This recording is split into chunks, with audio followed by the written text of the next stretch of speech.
wabarakatuh.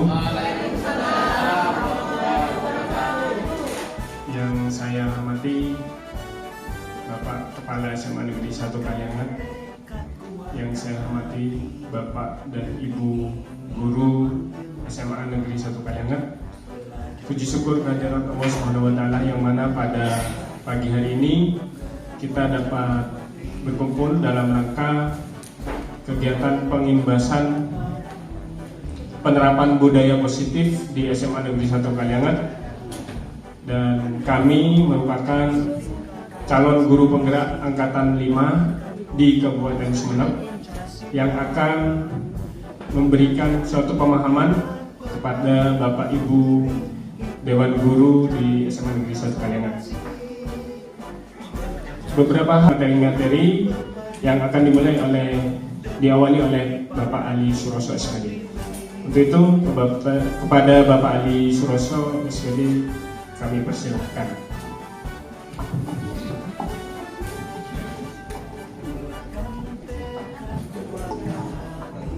Mohon izin untuk berdiri Bapak Ibu.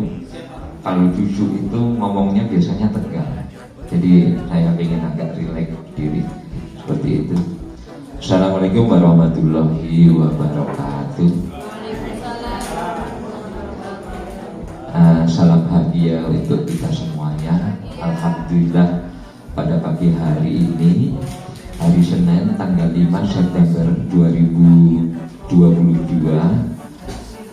bertempat di ruang guru, kita mengadakan suatu acara yaitu pengimbasan tentang budaya positif yang ada di sekolah. Perlu diketahui Bapak Ibu, ada beberapa tugas dari CGP yang dimulai dari eksplorasi, terus kemudian kolaborasi, diskusi dan sebagainya. Dari semua kegiatan itu selalu diakhiri dengan aksi nyata. Nah, pada kali ini aksi nyatanya adalah berupa pengimbasan. Ada aksi nyata yang lain, misalnya berupa penerapan budaya positif di lingkungan sekolah, misalnya di dalam kelas atau di lingkungan sekolah. Nah, semua materi ini ada aksi nyatanya. Nah, pada kesempatan pagi hari ini kami 3 CGP, saya, Pak Eko dan Pak Yani mau menyampaikan pengimbasan tentang budaya positif yang ada di sekolah. Sekali lagi kami ucapkan terima kasih yang sebesar-besarnya dan mohon maaf apabila mengganggu aktivitas kegiatan belajar mengajar Bapak Ibu guru pada pagi hari ini. Nah, bukan berarti di sini itu kami menggurui Bapak Ibu, karena untuk pembelajaran atau pengimbasan semuanya itu adalah pembelajaran andragogik. Jadi pembelajaran yang berbasis atau pembelajaran untuk orang dewasa. Jadi kami di sini bukan memberikan materi, tapi kami di sini adalah sharing, kemudian berdiskusi. Karena apa? Pada dasarnya semua budaya ini sebenarnya sudah kita lakukan di sekolah. Semua budaya positif ini sebenarnya sudah kita lakukan setiap hari. Cuma kadang-kadang kita tidak menyadari, oh budaya positif itu namanya ini, oh yang kita lakukan itu namanya ini, seperti itu. Nah, maka dari itu di sini itu sebenarnya tidak menggali lagi, tapi kita mengkonfirmasi, kita men-sharing, menyamakan persepsi dan tujuan tentang budaya positif yang ada di sekolah kita. Itu. Baik, kita mulai. Untuk budaya yang positif yang pertama, yang paling utama yang akan kami sampaikan yaitu tentang disiplin diri Bapak Ibu. Disiplin diri. Itu semua budaya itu dimulai dari situ. Tuh. Menurut Ki Hajar Dewantara bahwa murid-murid kita itu harus merdeka. Merdeka bagi peserta didik. Bagi guru, kita sebagai pendidik juga harus merdeka. Bagi satuan pendidikan juga harus merdeka. Jadi kemerdekaan itu ada pada peserta didik, kemudian ada pada pendidik, kemudian ada satuan pendidikan. Seperti itu. Nah, kata-kata merdeka itu, mohon maaf, kadang-kadang bisa disalahartikan. Ya, karena ini sharing, saya ingin berbagi kepada Bapak Ibu guru yang ada di sini, karena banyak dari di antara kita, siswa sendiri bahkan monefnya itu memaknai Karta Merdeka itu berbeda-beda persepsinya. Ya, saya mau sharing menurut Bapak Ibu. Yang dimaksud merdeka pada murid itu seperti apa?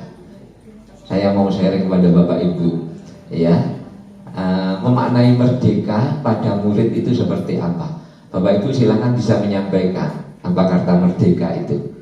Pak Ratno bisa menyampaikan atau memaknai Karta Merdeka. Baik Pak Ali, ini sifatnya sharing nih Pak Ali ya. Jadi kata merdeka ini bukan berarti bebas sebebas-bebasnya. Dalam hal ini dikaitkan dengan skill atau kemampuan siswa untuk mengampu apa yang dia miliki. Itu yang pertama. Jadi kebebasan dalam belajar, menurut pendapat kami, kemerdekaan belajar ini siswa diberikan kesempatan untuk memilih atau mengampu apa yang dia miliki. Jadi setiap anak itu tentunya memiliki kemampuan atau skill yang berbeda dan setiap anak itu tidak sama, sehingga kita akan mengolah atau mengantisipasi dari kegiatan pembelajaran tentunya sebagai seorang guru berdasarkan kemampuan siswa. Sementara itu Pak Ali, singkat saja. Jadi siswa itu diberi kebebasan untuk mengampu dan memilih sesuai dengan apa yang diminatinya juga, seperti itu. Tapi pada kali ini saya tidak akan membahas tentang merdeka, nanti panjang lebar. Tapi langsung saya hubungkan dengan budaya positif yang ada pada sekolah kita. Menurut Ki Hajar Dewantara, kalau kita ingin merdeka, kalau siswa-siswa kita ingin merdeka, itu salah satu kuncinya harus memiliki disiplin diri. Harus salah satunya memiliki disiplin diri. Jadi budaya positif yang pertama yang harus dimiliki khususnya siswa, terus kemudian kita sebagai peserta didik itu adalah disiplin diri. Disiplin diri ini tidak sama seperti disiplin diri yang selama ini yang kita pikirkan atau yang selama ini kita pahami gitu. Saya mau sharing dengan Bu Sapra mungkin ya. Disiplin yang selama ini kita pahami atau kita makna itu seperti apa Ibu untuk disiplin itu Ibu? Terima kasih. Menurut saya pengertian disiplin yang kita pahami selama ini adalah melakukan sesuatu berdasarkan aturan yang diberikan. Mungkin itu Bapak. Melakukan sesuatu berdasarkan aturan yang diberikan. Jadi siswa kita melakukan sesuatu itu karena adanya aturan. Itu kalau menurut jenengan ini sudah merdeka atau belum?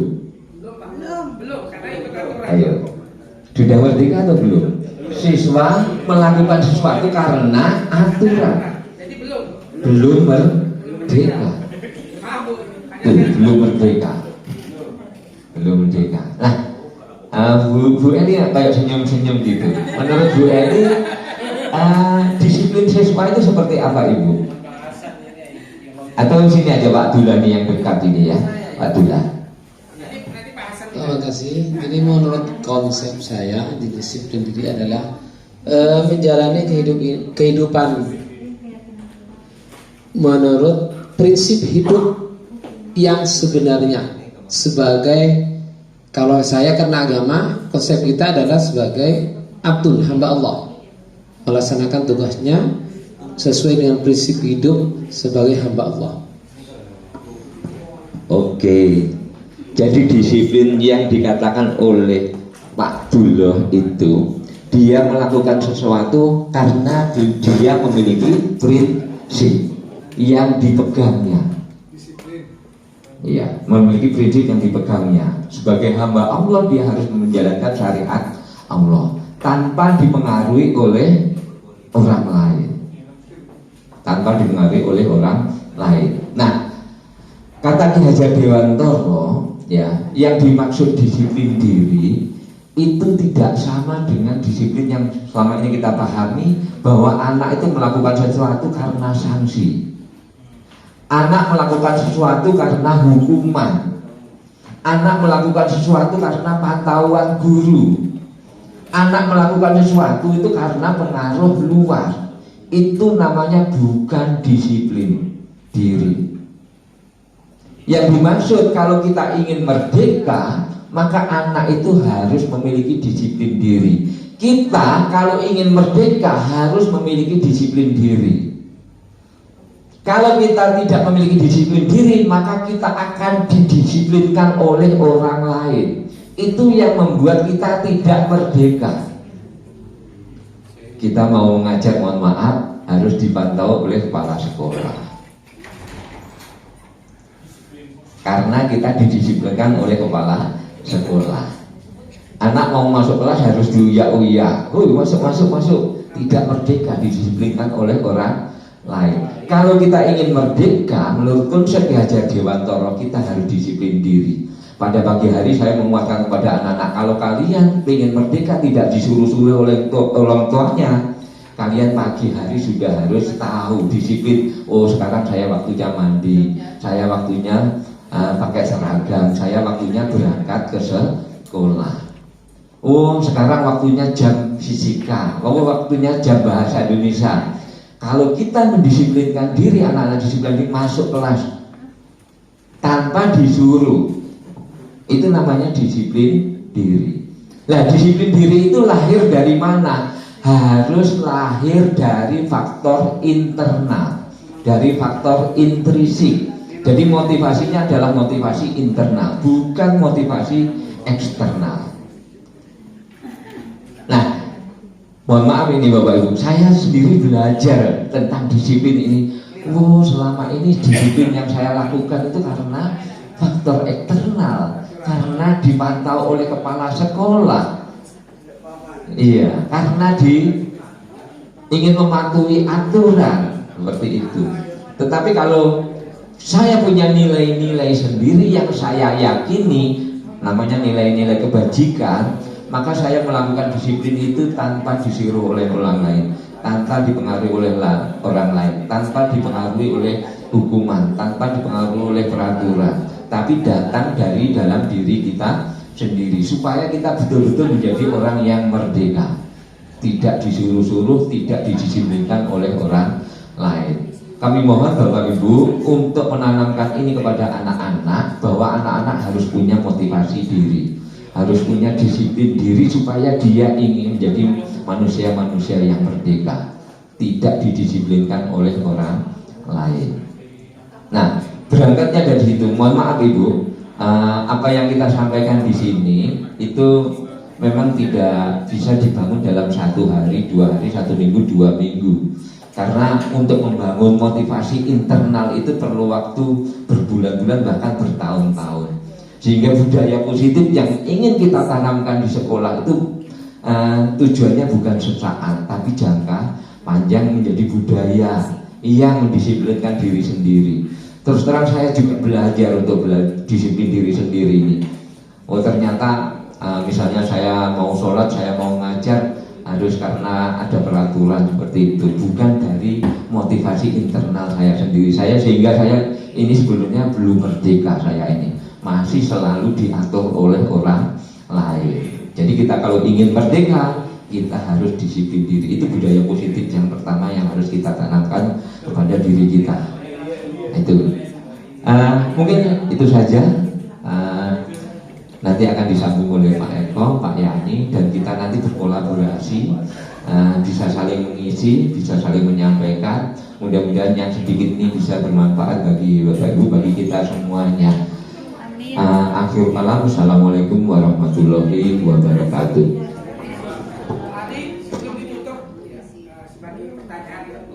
Sharing, silakan Pak.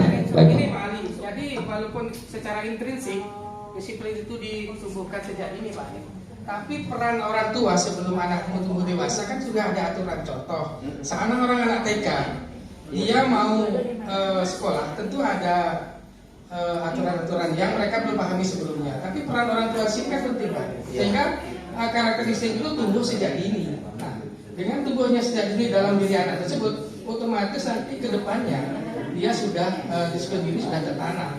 Tapi tertanamnya itu tidak terlepas dari peran orang tua sejak dini. Itu tambahan Pak mungkin.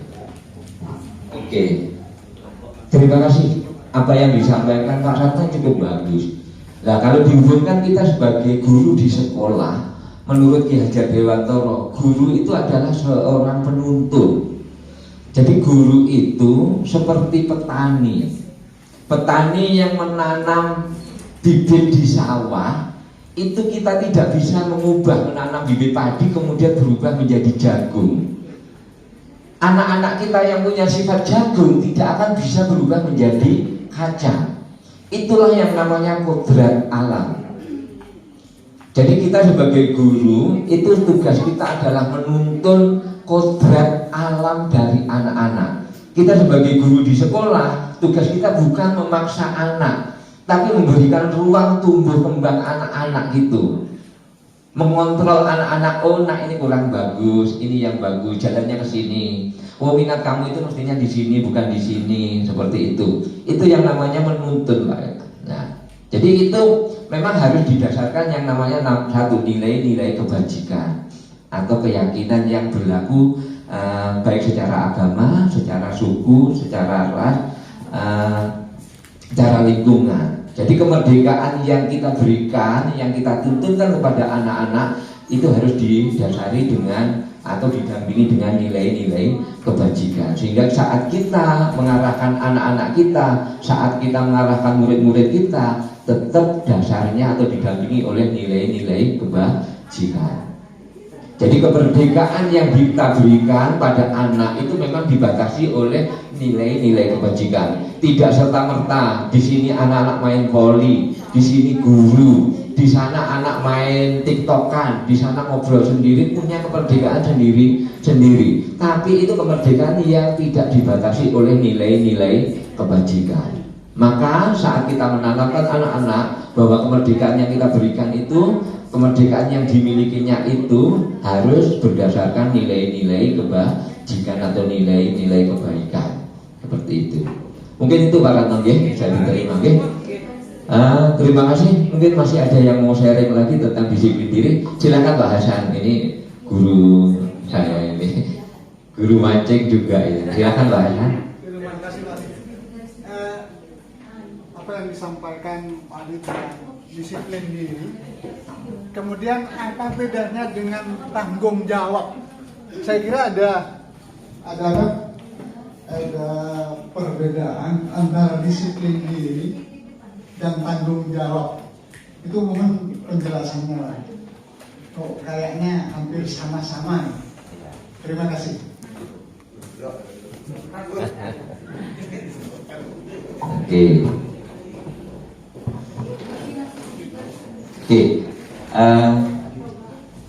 Mungkin kalau perasaan kita itu mungkin memiliki makna yang hampir sama ya, antara disiplin diri dengan tanggung jawab terhadap pribadi, tanggung jawab pada tugas, tanggung jawab terhadap norma-norma dan sebagainya.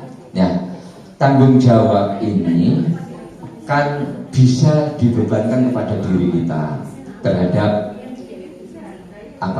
keadaan diri kita, tugas-tugas diri kita, hal-hal yang berkaitan dengan diri kita. Ada tanggung jawab yang dibeban diri kita yang dipengaruhi oleh orang lain, misalnya yang kaitannya dengan tugas-tugas sekolah kita atau kewajiban-kewajiban kita. Tuh. Tetapi semuanya Pak Hasan, baik tanggung jawab yang kaitannya dengan diri pribadi maupun tanggung jawab yang dibebankan oleh orang lain kepada kita, itu tetap dimulainya dari disiplin diri.